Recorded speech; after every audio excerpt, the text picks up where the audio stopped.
All right, hello everyone. How's everyone doing tonight? Welcome to my channel. We do educational videos, and we tend to focus on great theories of everything, all-encompassing theories, cosmologies,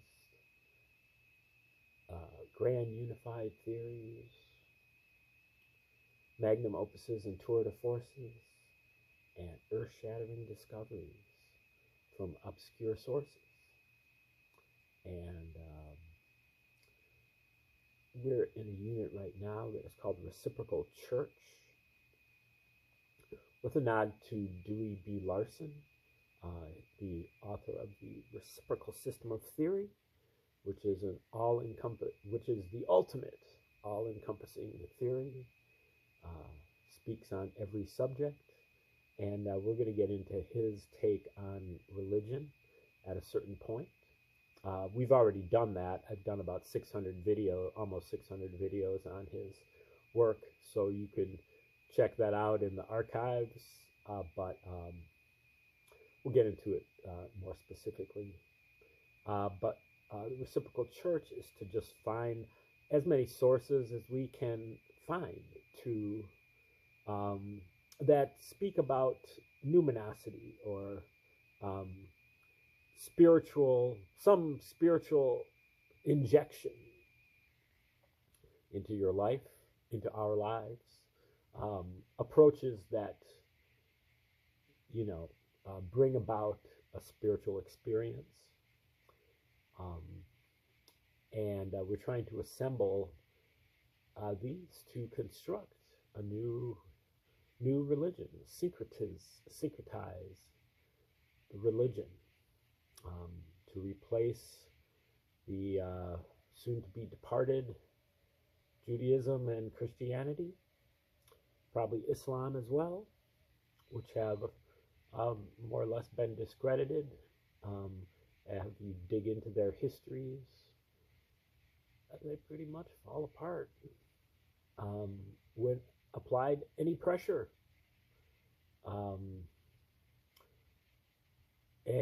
So we are going over some of that right now, the New Testament decode. We're trying to survey various ciphers that will help us to decode the book of the New Testament in general. Eventually, hopefully by next week, we're going to get started. Probably not. It'll be probably a few weeks. We're going to get started on a decode of the book of Luke. And it's going to be an interactive affair, because I'm going to ask you to get some graph paper, and we're going to graph out the book of Luke. It's got 24 chapters, and we're going to find hundreds of areas for decoding within the book of Luke, and I'm going to have you, if you get your graph paper, to plot points in the book of Luke, and then we're going to take a look at what that results in at the end. This is going to be basically testing the work of Michael Menescatz, who is kind of extending a lot of the work of Joseph Atwill, his work Caesar's Messiah and Shakespeare's Secret Messiah.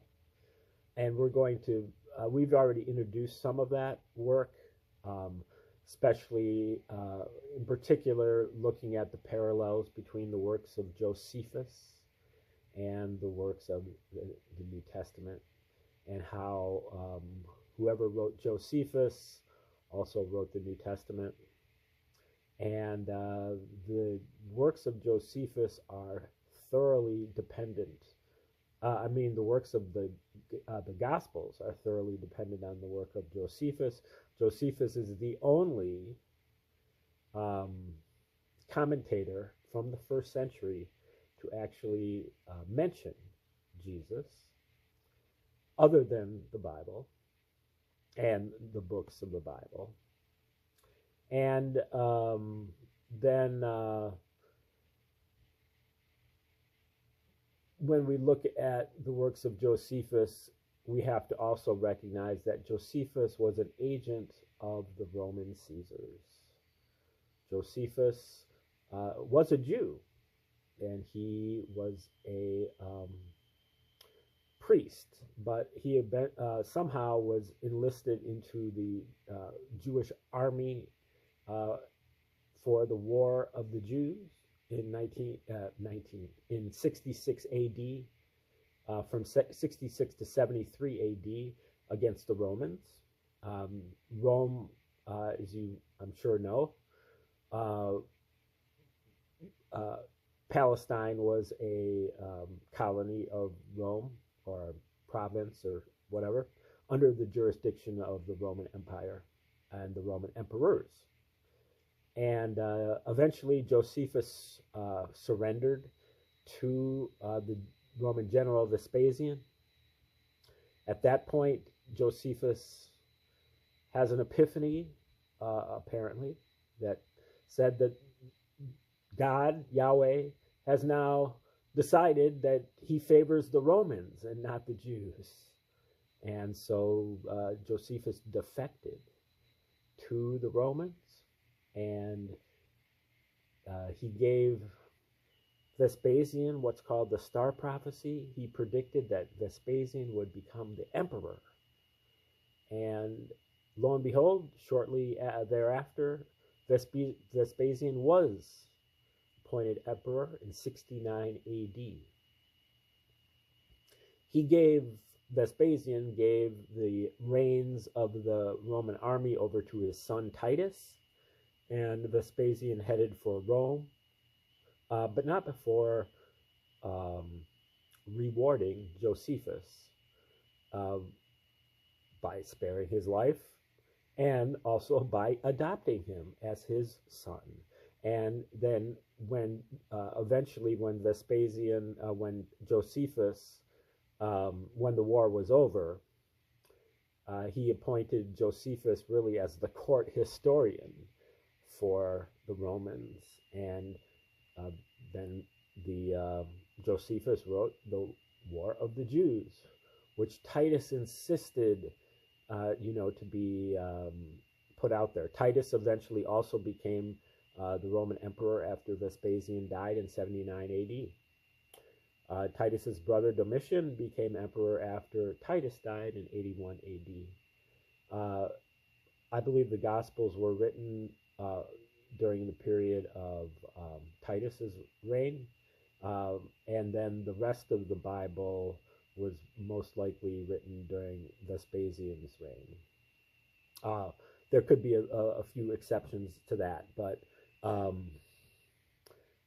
we will be going over the book of Luke in particular to see just how many parallels there are between the two books, and to graph it out, and to see that the Roman emperors actually signed their name to this whole satire. But for now, we're going to be looking at a different cipher that comes from the Dead Sea Scrolls. The Dead Sea Scrolls are highly important. They were discovered not until 1947 or so in caves around Qumran, about 20 miles from Jerusalem. And they contain a ton of books, all the books of the Old Testament except for Esther, many, many copies of some, like 30 copies of Psalms, and 20 copies of Genesis.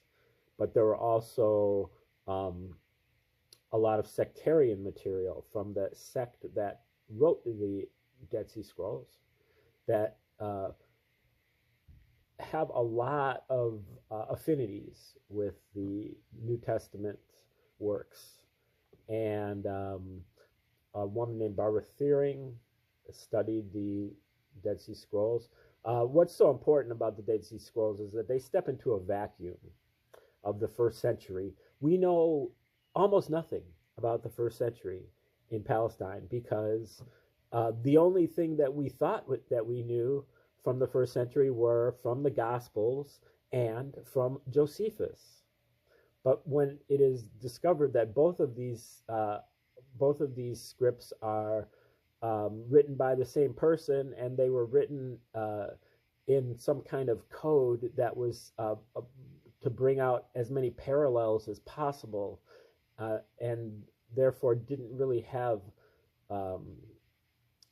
necessarily anything to do with the actual history or anything. Then we have nothing. But the Dead Sea Scrolls do describe some of this territory, depending on when you date them. Some scholars like to date them as early as the 2nd century BC, but many scholars date them to the 1st century AD. And Barbara Thiering finds a lot of language and a lot because they left behind things like the community rule, which is like the manual, otherwise known as the Manual of Discipline, and the Temple Scroll. These give you their rules and regulations, their titles, their way of life, and she kind of reconstructs their way of life in great detail and finds that many of the phrases that are a little bit mysterious that are coming from the New Testament are made a lot more clear when viewed in the lens of the Dead Sea Scrolls. So we're going over just a few of these things, and these will help us, especially when we get to the book of Luke for interpretation. She posits, a few different groups of Essenes. I don't personally believe in the Essenes because the only people that actually talked about the Essenes were Josephus and also Philo Judaeus, who was also in on this whole thing and was a insider to the Roman Empire, the Roman imperial court.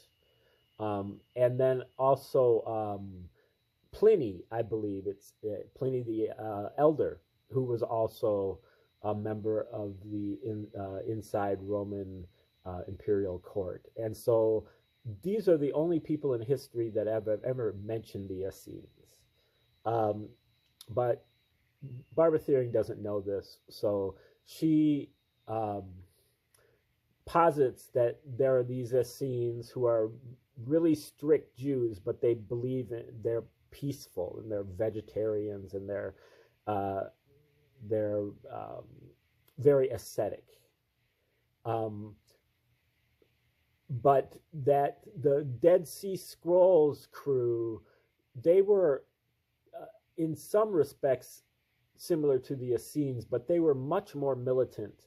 They were, it was almost like a fortress where they lived, and they had the thing called the War Scroll. They were not passive like the Essenes are said to be. But anyway, one of the leaders of the Essenes, Menachem, who was, I believe, a magi, which means that they were coming from Persia, I thought. But he was, Thiering says that there are diaspora Jews, and then there are Palestinian Jews, diaspora Essenes and Palestinian Essenes. And, she talks about how the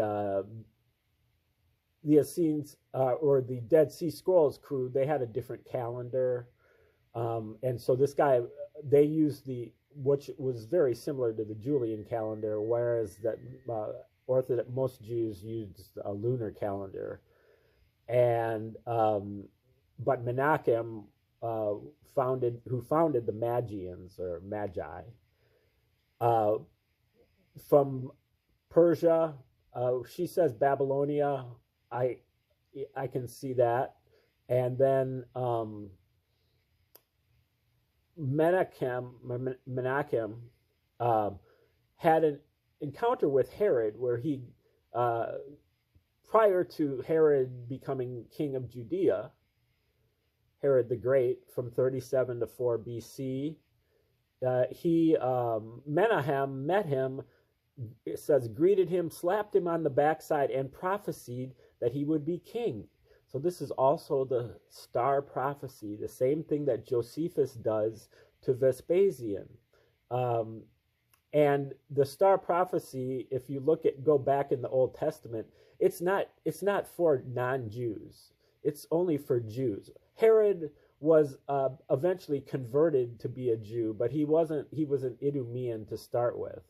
Anyway, it says here, from that time on, Herod held all Essenes in honor. So this star prophecy gave the Essenes kind of a heightened status with Herod, at least at that point.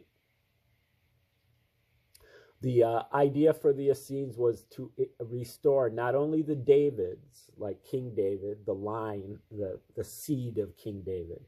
That's kind of the main thrust behind Barbara Thiering, is that she's saying that this isn't a God, Jesus is God thing. Her book is called Jesus the Man, and that Jesus is important because he was the heir to the Jewish, to be the king of the Jews, like the genetic or whatever blood heir. And it does say that in 2 of the Gospels as well, and gives the genealogy, even though it does give a slightly different genealogy in both of them. And those two same Gospels also are the ones that mention the virgin birth. So I'm not sure which it is. Is it the virgin birth, or is it, is it having to do with genealogy? So, but to not only restore the Davids, the kingly line, but also the Zadoks, who was David's priest, I believe, and the high priest, family of Zadok. And the Zadoks, I believe, kind of faded out at a certain point after King David. And so the Essenes were attempting to bring some of this back. And it said the descendant of David who was willing to cooperate with Herod's plans at this time was a man called Heli. And 2 generations later, he would have a grandson named Jesus. So Heli was, if you look at the genealogy in one of those Gospels, Heli is listed as the grandfather of Jesus, father of Joseph. Jews everywhere were willing to join the worldwide society. So that's kind of what's going on, is that this Jesus movement is more inclusive. The exclusivity of the Judaism, the separatism of Judaism, is basically what caused them to get into this war with the Jews. War with the Romans, and why the Romans saw them as such a pain in their butts, and why the Romans created this religion called Christianity in order to not only not allow the Jews to be so separatist, to encourage a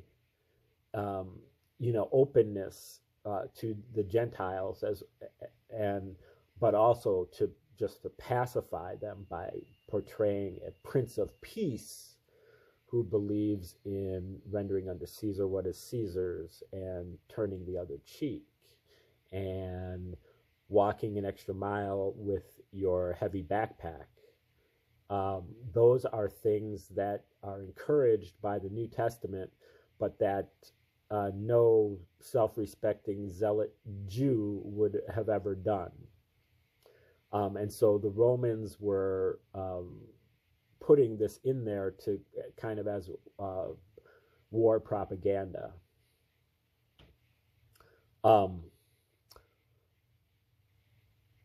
And so when the Jews had, especially this Dead Sea Scrolls crowd, when they had their meetings, apparently they had an admission. You had to give an admission token in order to get in. But it wasn't like as restrictive as, the Jews had been in the past. The token was a white stone from the River Jordan which is what the missionaries gave to everybody that showed up to be baptized. And baptism was the first step of initiation, and it was not restricted to Jews. And so you were given this white stone when you became baptized, and then if you presented the white stone, you could start going to the meetings. And eventually you could, at least under Jesus's auspices, he wanted to open up the practice to non-Jews, uncircumcised Jews, or uncircumcised people. And so that they would eventually be able to participate in the second initiation, which is the communion, the bread and wine. And that's what, again, is meant when they say that Jesus turned water into wine. He turned the group of Gentiles that only could participate in the baptism to be able to now participate further all the way up to the communion. And apparently this is also in Revelation. I will give a white stone with a new name written on the stone, which no one knows except him who receives it. I don't recall that from Revelation, but I'll take her word for it. Diaspora Jews had no place to carry out sacrifices, and so began to reject the idea. So this was another kind of like, that's what the whole movement here is all about, is kind of like a leveling of Judaism or a dilution of Judaism. So a lot of the diaspora Jews were living in urban environments, in Alexandria, Egypt, in Persia, in Asia Minor or Turkey, and they didn't have the kind of the facilities they needed to do all the sacrifices, all the burnt offerings. And so they began to kind of slip away from that.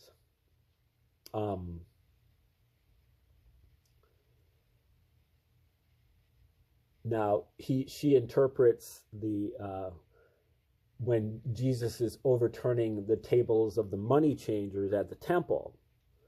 She says, from this time on, there would be no initiation fees, only free will gifts. So she's saying that that's what Jesus was opposed to, is the initiation fees that were charged the Jews to be allowed to do the temple. I guess they paid some of those fees to afford the doves and the pigeons or whatever that they're going to be sacrificing. Religion, Jesus taught, was not a financial racket, but a gift from God. Yeah, well, I mean, it does still sound a little bit naive, and a little bit strained that she's kind of trying to put Jesus into this story as opposed to the one that, the more literal gospel followers have. It strikes me as kind of the same thing, but when you go a little bit further and you go all the way to Joseph Atwill's interpretation, then more things start to make sense. Although Thiering does make a lot of sense in a lot of places. Here's one that I think is a little bit strained, where she says that the Qumran began to call itself Jerusalem. And she shows the map or the model of the layout of the town. It was the same as Jerusalem, 4 walls with 3 kind of like portals on each side of the wall. So a total of 12, which is symbolic of the 12 tribes of Israel.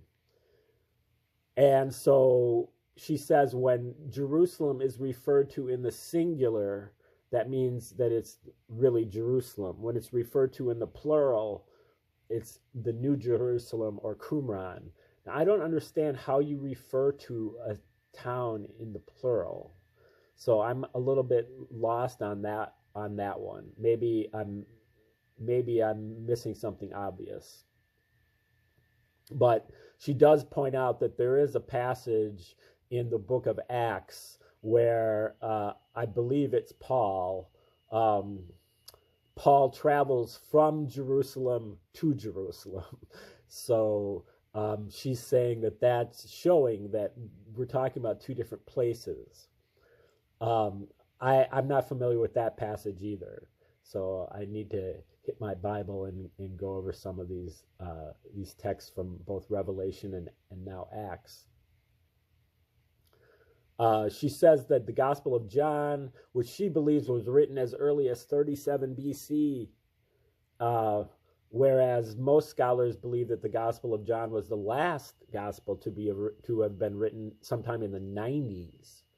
So she says John's Gospel is strangely inconsistent about locations, can be bafflingly vague about where things happen, yet give exact distances in stadia where they do not seem to be needed.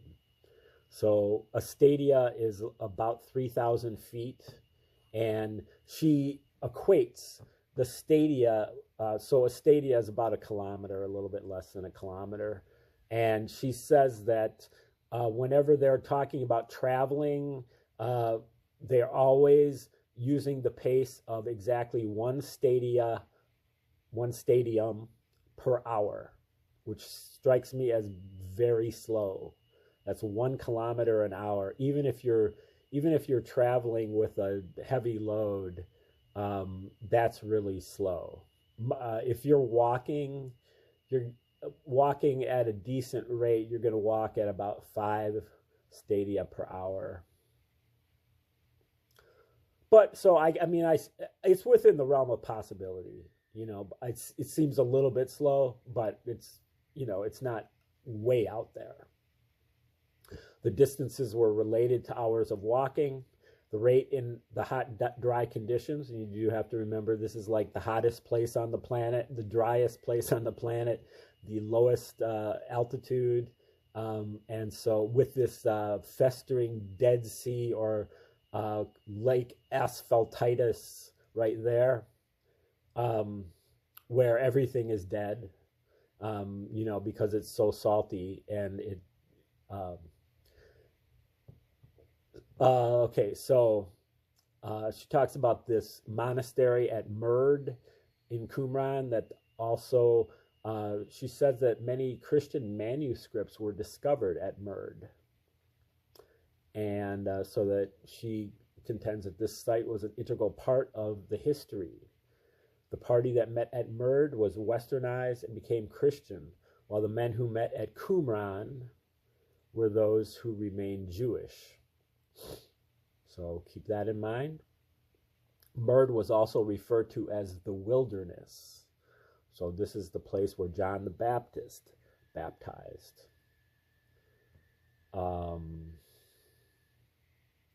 So Book of Acts, Paul is said to have gone from Jerusalem to Jerusalem.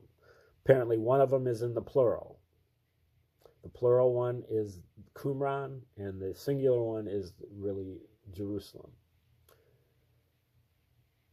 And they were upset with the Herods. They wanted to have a king in the line of David. And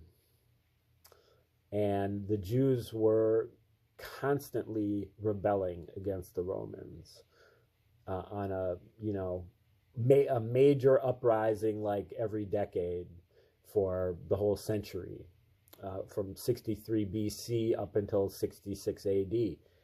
I